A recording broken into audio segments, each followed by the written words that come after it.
အားလုံးမင်္ဂလာပါခင်ဗျာကျွန်တော်တို့ channel လေးကနေပြန်လေးကြိုဆိုလိုက်ပါတယ်ခင်ဗျာ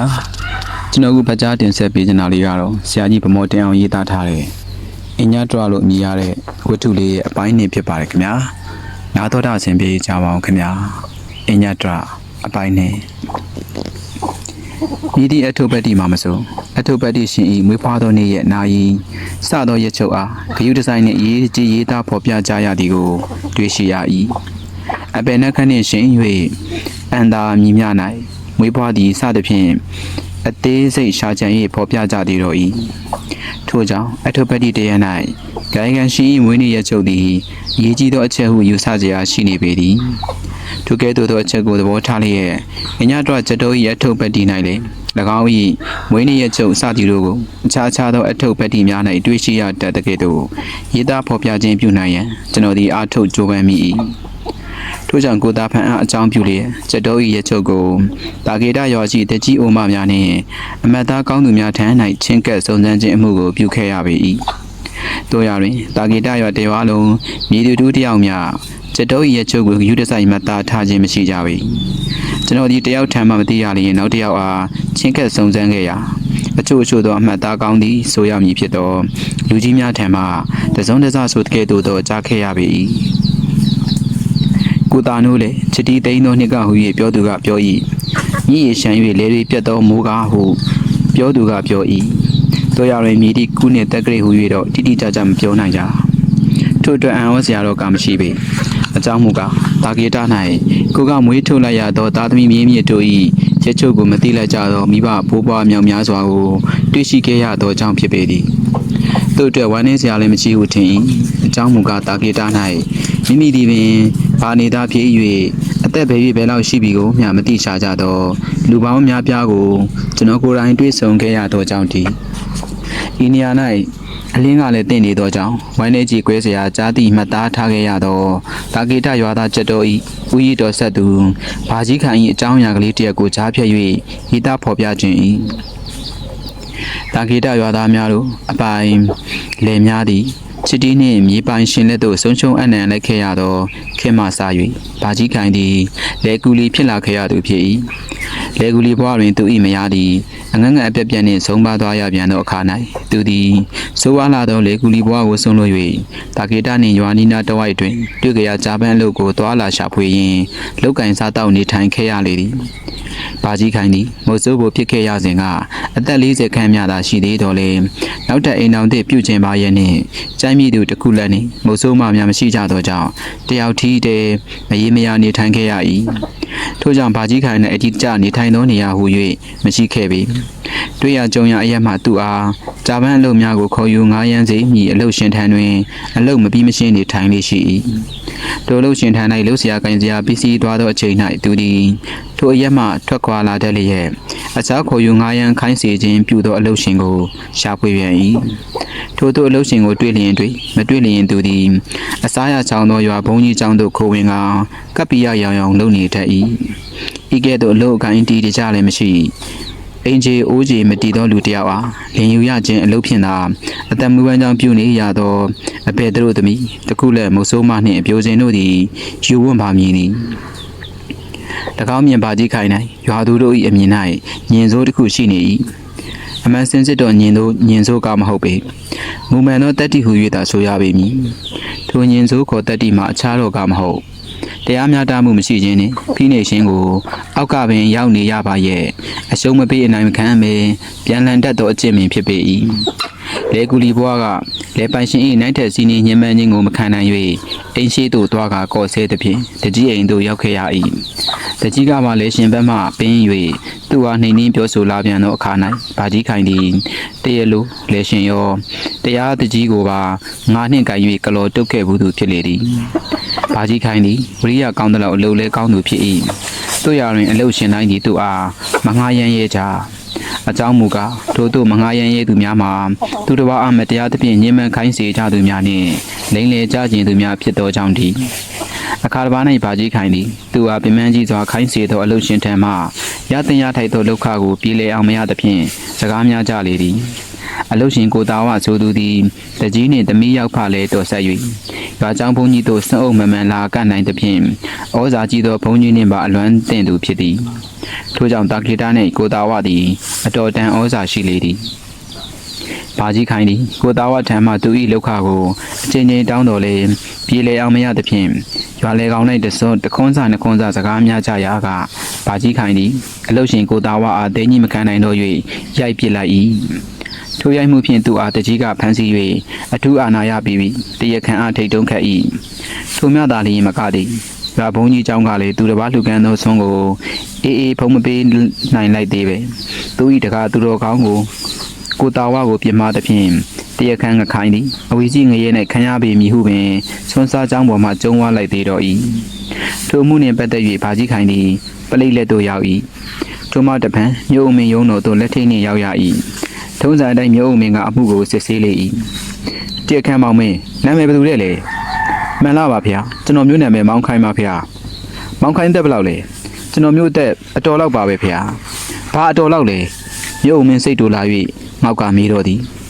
ဖះကျွန်တော်မျိုးအသက်အတော်လောက်ပါဗျာတရားခံထိတ်ထိတ်ပြပြနဲ့လက်အုပ်ချီ၍ပြောသည်အတော်လောက်ပါပဲဆိုတာကြုံနားမလဲဘူးအသက်40လား45နှစ်လားအဲ့ဒါမေးတာအဲ့ဒီလိုတော့ဖះကျွန်တော်မျိုးမသိပါဗျာမောင်မင်းယူသလားမြို့မင်းကအလွန်တရာစိတ်တူလာ၍အော်ငေါက်ကမေးသည်ကျွန်တော်မျိုးမယူပါဗျာအသက်ကတော့အတော်လောက်ပဲရှိပါလိမ့်မယ်ထင်တယ်ဗျာသူ့နှင့်ဘာကြီးခိုင်သည်19လကြာခဲ့ရ၏အထက်ပေါ်ပြပါဘာကြီးခိုင်ခဲ့သို့သောတာဂေတရွာသူရွာသားမြောင်များစွာကိုတွေ့ကြုံနေရပြန်သောအခါ၌ကျက်တော်၏ရဲ့ချုပ်ကိုကျွန်တော်သည်အဘယ်သူထမ်း၌မင်းမြန်းစုံစမ်းရပါအောင်မည်နီအင်းညတော့ကျက်တော်၏အထုပ်ပတ်ဒီ၌မှာကျက်တော်၏ဝေပါသောနေ့ရဲ့ချုပ်ကိုကျွန်တော်သည်ရှားဖွေပေါ်ပြခြင်းမပြုနိုင်ခဲ့ပါလေကျွန်တော်သည်အလွန်တရာတာဝန်ကင်းမဲ့၍ညံပြင်းလာသောအထုပ်ပတ်ဒီရေးဆရာတယောက်မျှသာလျင်ဖြစ်ပေတော်မည်နောင်လာနောင်သားတို့သည်ကျွန်တော်၏အယိုးဆွေးမြေ့ချိန်မှပင်ကျွန်တော်အားတက်ရောင်ကစာရေးဆရာဟုဆိုကြပေတော့မည်အထက်ပါအခက်ခဲကိုရင်ဆိုင်ရသောအခါ၌ကျက်တော်၏အထုပ်ပတ်တိအားရေးသားခြင်းအမှုကိုစွန့်လွတ်ရလျင်ကောင်းနေမည်လားဟုကျွန်တော်သည်စဉ်းစားကြံစည်မိပေ၏အမှန်တော့မူကျွန်တော်သည်အကြောင်းအရာကိုအဓိကမထားဘဲဟန်လောက်ကိုသာအရေးထားနေသောဟန်ရေးသမား၏တရေဘောကြောင်စိတ်ဝင်လာခြင်းသာဖြစ်၏တို့ရတွင်မိမိကိုယ်ကိုမညာမတာဝေဖန်စစ်ဆေးခြင်းပြုလိုက်သောအခါ၌ကျွန်တော်၏မကုံစင်တတ်သေးသောဟန်ရေးပြီးမှများကိုပြန်လည်တွေးရှိရပေ၏ကျက်တော်၏ရချုပ်ကလေးတစ်ခုကိုမရရှိရုံမျှနှင့်ကျက်တော်၏အထုပ်ပတ်တိကြီးတစ်ခုလုံးကိုစွန့်လွတ်လိုက်ပါကကျွန်တော်လောက်ညံပြင်း၍မိုင်မဲလာသောစာရေးဆရာသည်ကမ္ဘာမြေကြီးပေါ်၌ရှိလိမ့်မည်မဟုတ်ဟုသာဆိုရလိမ့်မည်လူတူတယောက်၏ဘဝ၌မွေးနေ့သည်အဓိကမဟုတ်တကယ်တော့တည်ဆုံးသောနေ့သည်လည်းအဓိကမဟုတ်ပေအပေကြောင့်ဆိုသောလူမှန်သမျှမွေးနေ့ရှိ၍တေနေ့ရှိခဲ့ကြသောကြောင့်ဖြစ်၏ထို့ကြောင့်လူတယောက်၏ဘဝ၌သူအသက်ရှင်စဉ်ကာလ၌လောက်ကင်နေထိုင်ခဲ့သောအကြောင်းချက်များသည်လည်းစသည်တို့သည်သာအဓိကဟုဆိုရပေမည်ကျက်တော်၏အထုပ်ပတ်တိအားမွေးနေ့ရက်ကျုပ်ကိုအဓိကထား၍ရှားဖွေစုံစမ်းမရသဖြင့်၎င်းငယ်စဉ်ကနေထိုင်ဖြစ်ပျက်ခဲ့သောအကြောင်းအရာများကိုပါစုံစမ်းရေးသားခြင်းမပြုတော့ဟုဆိုချေလျင်ကျက်တော်အားစော်ကားရလဲရောက်ချိတ်မည်ကိုကျွန်တော်သည်စဉ်းစားလာမိပြန်၏ထို့ကြောင့်ကျက်တော်မွေးဖွားသောနေရာ၎င်း၏မိဘနှင့်၎င်းမျိုးသို့မရောက်လာမီကြီးပြင်းနေထိုင်လာခဲ့သောအကြောင်းအရာဖြစ်ပျက်များကိုဆက်လက်၍စုံစမ်းမေးမြန်းခဲ့ပေသည်ထိုကဲ့သို့တာဂေတာနှင့်ရွာနီးချင်းတစ်ဝိုက်တွင်ကျက်တော်၏အကြောင်းအရာများကိုလိုက်လံမေးမြန်းစုံစမ်းရင်းနှင့်အခန့်တင်၍ကျက်တော်၏မွေးနေ့ရက်ချုပ်အားခိုင်မာတိကျစွာပြောပြနိုင်မည့်အတော်ကြီးတစ်ဦးကိုကျွန်တော်သည်တာဂေတရွာနှင့်ခရီးနှစ်တိုင်းတန်တာခန့်အရှိတောင်ဘက်တွင်ရှိသောရောင်မင်းသားရွာ၌တွေ့ခဲ့ရပေ၏ထိုတော်ကြီးမှအခြားမဟုတ်ကျက်တော်အားသူမိခင်၌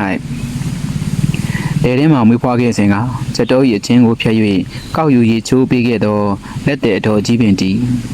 ကျက်တော်မွေးဖွားစဉ်ကလက်တဲ့လုတ်ခဲ့ရသောအတော်ကြီးအားတွေ့ရလျင်ကျွန်တော်သည်များစွာအားရဝမ်းသာမိ၏ကျွန်တော်ဒီမိမိ၏ဝမ်းသာအားရခြင်းအမှုကိုအိန္ဒြေမှမဆယ်နိုင်ပဲလက်တဲ့အတော်ကြီးအားရင်းနှီးနှီးနှင့်နှုတ်ခွန်းပါဆက်သောအခါထိုအတော်ကြီးသည်ကျွန်တော်အားတန်တရားမကင်းသောမျက်လုံးကြီးများဖြင့်ခတ်စိမ့်စိမ့်ကြည့်နေသည်ကိုတွေ့ရသဖြင့်ကျွန်တော်၏ချိုးရင်းချက်ဘာများရှိလေမည်နည်းဟုပြန်လည်ဆင်ခြင်စဉ်းစားရပေ၏ကျွန်တော်ဒီမိမိကိုယ်၌ချိုးရင်းချက်ကိုမတွေ့မိပေထို့ကြောင့်ကြီးတော်နှင့်မထင်မဲတွေ့ရတာဝမ်းသာလိုက်တာဗျာဟု၍နှုတ်ခွန်းဆက်စကားကိုပြောကြားလိုက်မိပေသည်မင်းကဘယ်ကလဲမြို့ကလားလက်တဲ့တော်ကြီးသည်တန်တရားမကင်းသောမျက်လုံးများဖြင့်ကျွန်တော်အားခြေစုံကောင်းပြကြည့်ကမေး၏ဟုတ်ကဲ့မြို့ကပါပဲဒါ ဒါတဲ့ကြီးတော့လက်တယ်လှုပ်လာတာတော်တော်ကြာပြီမှတ်တယ်ငါလက်တယ်လှုပ်ထားကြတာနဲ့မင်းတို့မျိုးသားနဲ့ဘာဆိုင်လို့လဲကွကျွန်တော်ဒီရုတ်တရက်တော့ကြောင်ရွေ့သွားမိပေ၏ကျွန်တော်ဒီရင်ကျေးပြေပြစ်စွာနဲ့ဆက်ဆံပြောဆိုနေသည့်အတိုင်းအောင်ကျွန်တော်အားပူခတ်ကြကြဆက်ဆံနေသောအမေအိုကြီးအားအဘယ်ပုံပဲနည်းဖြင့်ချင်းကပ်ရပါအောင်မည်နီငါကမရှိဆင်းရဲလို့လက်တယ်လှုပ်ရှားရပေမဲ့ဒီလိုလူတက်တဲ့အလုပ်ကိုတော့ငတ်တည်သွားတော့မလုပ်ဘူးဟေ့အမေအိုကြီးသည်သူ့အချိန်နှင့်သူကျိန်းနေချေ၏ထိုစကားကိုလည်းကျွန်တော်ဒီအဘယ်သို့မျှဆက်ဆက်၍မရမီနေစမ်းမအောင်ကြီးတော်ရဲ့လူတက်တဲ့အလုပ်ဆိုတာကဘာကိုပြောတာလဲဗျာဟုကျွန်တော်ကမေးကြည့်မိဘာကိုပြောရအောင်မလဲကွမင်းတို့မျိုးသားတွေကတို့လိုတော့ကလက်တယ်တွေမရရလာခေါ်ပြီးမင်းတို့ဘာသာတိတ်တိတ်ပုံကမြင်းတို့ပေါ်လာတဲ့ဘိုက်တွေကိုဖျက်ခိုင်းတဲ့အလုပ်ပေါ့ဒါလူတက်တာမဟုတ်လို့ဝိပဿနာအလုပ်လို့ဆိုချင်သေးတာသလားကျွန်တော်ဒီယခုမှပင်သဘောပေါက်ကကြော၌စိန်သွားမိပေ၏မြို့နာဤတို့တိတ်တိတ်ပုံဖြစ်ပြနေခဲ့သောတပုတ်ဦးလူတက်မှုကြီးများအားစက်တော်ကိုအကြောင်းပြုလျက်ယခုမှပင်ရိုးဖြောင်းသောတောသူလက်သေးကြီးထံမှကြားသိလာရတော့၏ထို့သောသိရှိရတော့မှပင်စက်သိန်းများထားမိ၏မြို့မှာတိတ်တိတ်ပုံဘိုက်တွေဖျက်ချပြီးလူတွေတက်နေတယ်ဆိုတာကတကယ်ပဲလားကြီးတော်ရဲ့ဟုစက်သိန်းမွေးညင်းများတထားထားဖြင့်ကျွန်တော်သည်ဘဟုတုတစီပူရန်မင်းမြန်ကြည့်မိ၏မင်းလိုမျိုးသားတယောက်ကပဲပြန်ပြီးအဆန်းလို့မေးနေရသေးသလားကွယ်ကျွန်တော်တကယ်မသိလို့မင်းနေတာပါကြီးတော်ရဲ့ဒီလိုနဲ့မင်းတို့မျိုးသားတွေလှိမ့်နိုင်ငါကယုံကြည်ရမှာလား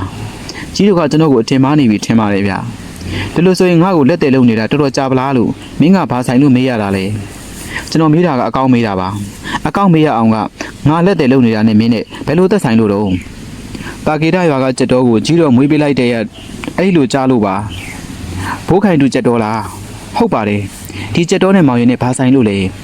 ဆိုင်တဲ့အကြောင်းကိုပြောရင်တော့အရှိကြီးပဲပေါ့ကြီးတော်ရဲ့ဒါမဲ့ခက်တူတူသာယုံရရင်ကျွန်တော်ကစာရေးဆရာတယောက်ပဲ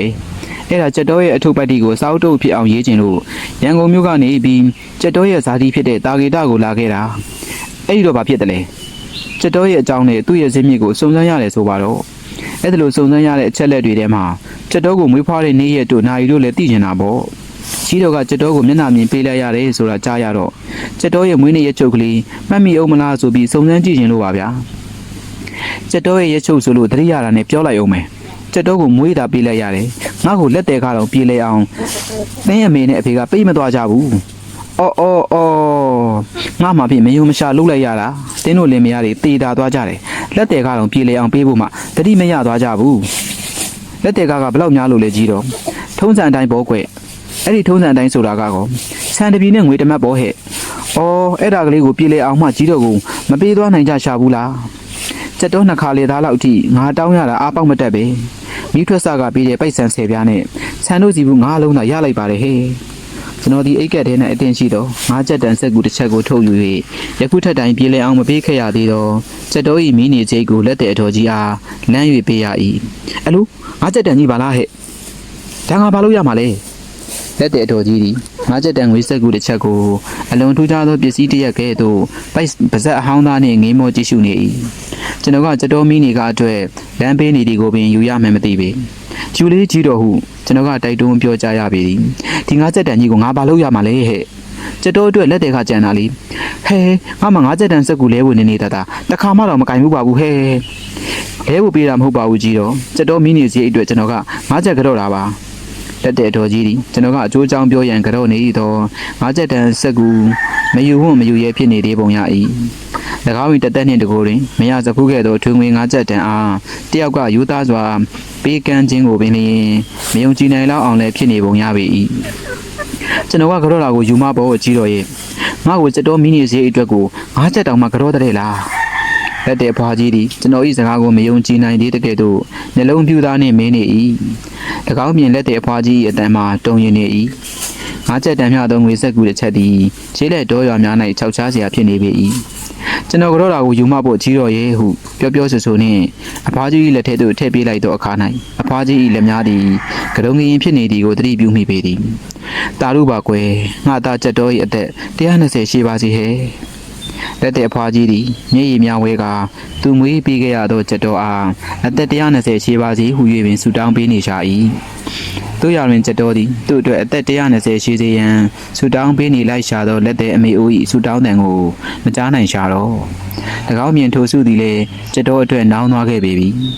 ကျွန်တော်ဒီချက်တော်အားလက်တဲ့လုပ်ပေးခဲ့ရသည်ဆိုသောအမေအိုထံမှချက်တော်၏မွေးနေ့နှင့်ရက်ချုပ်များကိုတေးတေးချာချာမေးမြန်းစုံစမ်း၍မှတ်သားခဲ့ပေသည်တော်မမျိုးတို့ရောက်ရှိ၍ချက်တော်၏မွေးနေ့ရက်ချုပ်အားကောစာတက်ကလေးမှကမ္ဘာတက်ကလေးတို့ကူးပြောင်းညှိနှံကြည့်လိုက်သောအခါ၌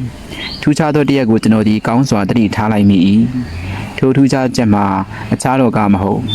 ယခုခါဝေနေရဆန်ခမဲတော်ကြောဘရင်ဤတီမွေနမ်းမွေကိုစက္ကန့်စိုးစံနေရသောအဲလစ်ဘက်ဘရင်မနှင့်ကျွန်တော်ဤချက်တော်သည်တခုတလတနေ့နှင့်တစ်ချိန်တည်းတွင်အတူတကွမွေးဖွားလာခဲ့ကြသောမွေးဘက်ဖွားဘက်များဖြစ်နေကြခြင်းပင်ဖြစ်ပေ၏တို့ရတွင်အညအတွက်ချက်တော်တယောက်သည်ယခုခါ၌မထင်မရှားနှင့်ကွယ်လွန်သွားရှာခဲ့ပြီဖြစ်တော်လေ၎င်း၏ဖွားဘက်ဖြစ်သောအဲလစ်ဘက်သည်ကြီးမားသောဗြိတိန်ကျွန်းစုနှင့်ဒနတဟာယအုပ်စုနိုင်ငံများ၏ထိပြူရရာကိုစက္ကန့်စိုးစံလျက်သားသမီးနှစ်ယောက်ပင်ရရှိနေပေပြီလူကမွေးလာသောလူများသာဖြစ်၏တစ်ချိန်နှင့်မွေးလာခဲ့ရ၏တို့ရတွင်လူချင်းတော်ကမတူခဲ့ကြပြီချက်တော်အတွက်ကျွန်တော်သည်ရင်နာမိပေသည်စွန့်ဖြစ်ရသောကြောင့်ခင်းနောက်ကြနေရသောနိုင်ငံ၏အလွန်တရာခင်းနောက်ကြကမွေးတေလာသောတောလက်ကျေးရွာတွင်ကျွန်းနှင့်မရှာလောက်ကင်စားတောက်နေရရှာသောလက်ကူလီလင်များမှပေါက်ဖွားလာခဲ့ရသည့်ချက်တော်သည်တားပေါက်ဖြစ်ဖြင့်လူဖြင့်မွေးဖွားလာခဲ့သည်ဟုဆိုရမည်ထင်၏လက်တဲကဖြစ်သောဆန်ကလေးဒီပင်နှင့်ငွေသားတမတ်ကိုမျှပင်လျင်တေးသာသွားကြသည့်အထိပြည်လျောင်မဆက်သွားနိုင်ခဲ့ကြရှာသောမိဘတို့၏တာချက်တော်သည်အဘဲကဲ့သို့လူဖြစ်ကြီးပြင်းလာခဲ့ရမည်ကိုခံမှန်းနိုင်တော့ပေသည်ချက်တော်ကိုဝေဖွားရခြင်းကလက်တဲ့တော်ကြီး၏ပြောစကားအရာခြားချမ်းကလေးတစ်ချက်ပင်မခင်းနိုင်သဖြင့်ကောက်ရုပ်ခင်းပေါ်သို့မွေးချလိုက်သည်ဟုသိရှိရပေ၏ရေမိုးဆိုးပြီးသောအခါ၌လေချက်တော်အားပတ်เสียအနည်းသည်မရှိသူ့ဖေ၏တထဲသေးသာရှိသောနန်းငယ်လုံခွင်းပိုင်းအစုပ်နှင့်ထွေးခဲ့ရ၏တိဆိုသောအခါ၌လေလဲเสียမရှိအစိုးတိုင်းထားရ၏ချက်တော်ငယ်ချင်းကအလွန်တရာအငိုတန်လာသည်ဟုတာဂီတရွာသားများကပြောလိုက်ကြသည်ဟုတ်လိမ့်မည်ဟုကျွန်တော်ကတွေးမိ၏ဆာလောင်ရခြင်းနှင့်နာကျင်ရခြင်းအဖြစ်ကိုငယ်ပေသောကလေးသည်ငိုခြင်းတစ်ခုဖြင့်သာပြောတတ်ရှာပေလိမ့်မည်ချက်တော်သည်ငိုရလိမ့်မည်ထို့သို့ငိုရခြင်းတစ်ခုဖြင့်သာသူ၏သေးလောင်၍နာကျင်ရခြင်းများနှင့်ဘိုက်နာ၍ပင်မခံခဲ့လှခြင်းများကိုချက်တော်သည်လူလောကအားတိုင်တန်းပြောကြားနိုင်လိမ့်မည်ပင်မဟုတ်ပါသလောချက်တော်သည်ငယ်ချင်းကအင်မတန်ရှူရှာလာသောကောင်းကလေးဟုတာဂီတရွာသူတို့ကပြောပြလိုက်ကြသေး၏ထိုချက်သည်ထူးခြားချက်ဟု၍ကျွန်တော်သည်မထင်မိပေတောရွာများ၌စီးပွားရေးကအလွန်မင်းချုံငယ်သဖြင့်၎င်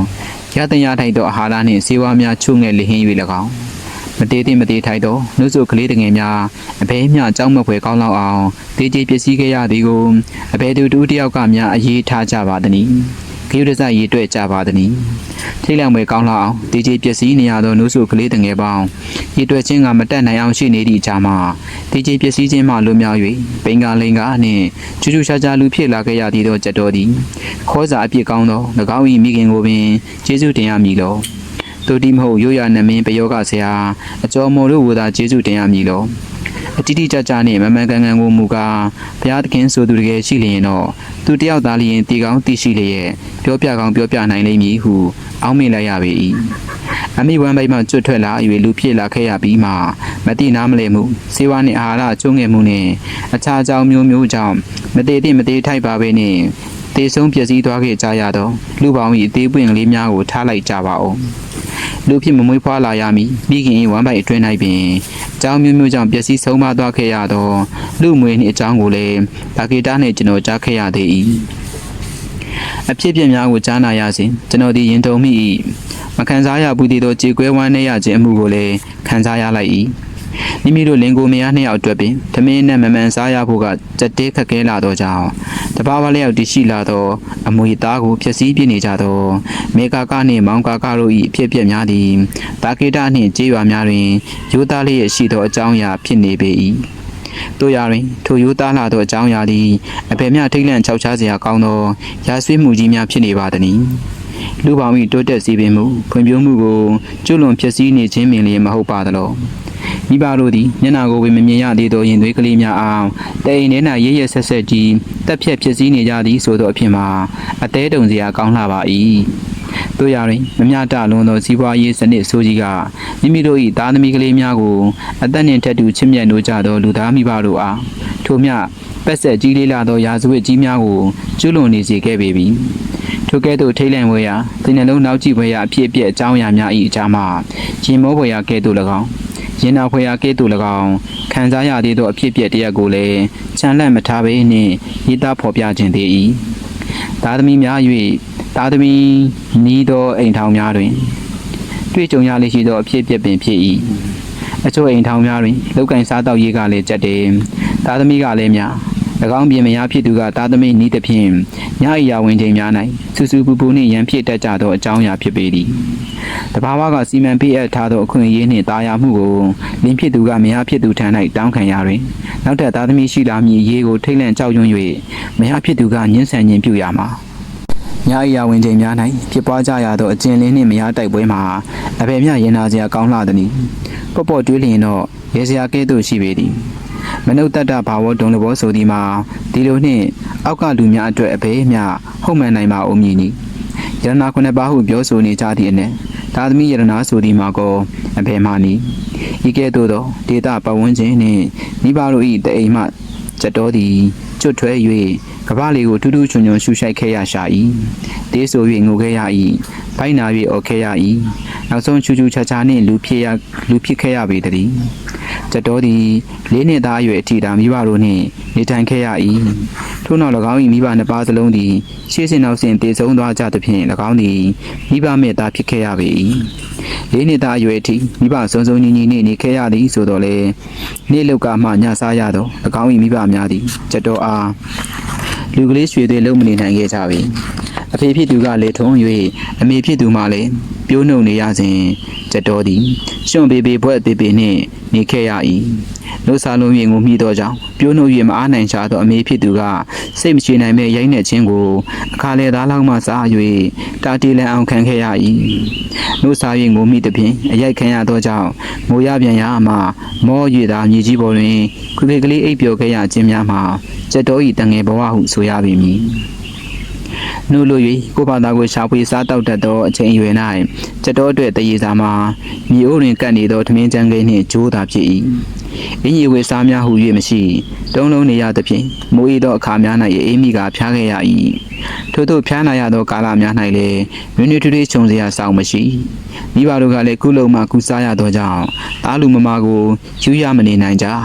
ပေပေတေတေနှင့်ပြစ်ထားကြရ၏လင်းနှင့်မိုးရဲတွင်၎င်းရွှွနှင့်ပွများရဲတွင်၎င်းကြက်တော်သည်နာကျင်ကိုယူရရင်ပေပေတေတေနှင့်နေထိုင်ခဲ့ရ၏ချူချူရှာရှာနှင့်ငငက်ပြက်ပြက်ကြီးပြင်းလာခဲ့ရပေ၏ဖျားနာရခြင်းမှာနလန်ထစအခါများ၌ကြက်တော်သည်အလွန်တရာစားခြင်းတောက်ရှင်တတ်၏တို့ရရင်မြို့ထဲမှထမင်းချမ်းခဲ့တဲ့ဗာမျှရှာမတွေ့သောအခါသူသည်ပိုးဟွက်ကလေးများကိုလိုက်လံဖမ်းဆီးကာဘီးကင်၍စားတတ်၏တခါကကြက်တော်သည်ပိုးဟွက်ကလေး3-4ကောင်ကိုဒီကဲတွင်ဒုတ်ကလေး2ချောင်းနှင့်မိခင်နေသည့်အခိုင်သူ့မိကကောက်ဆက်ရာမှအပြန်တွင်တွေ့သွားသောကြောင့်ကြက်တော်အားကြံကြံဖမှန်ဆောက်ရကောင်းလားဟုအပြစ်တင်ကနာကျင်အောင်ရိုက်နှက်ခဲ့ဘူး၏မိခင်ဒီတား၏အဖြစ်မှန်ကိုတော့သူမသိရှာခဲ့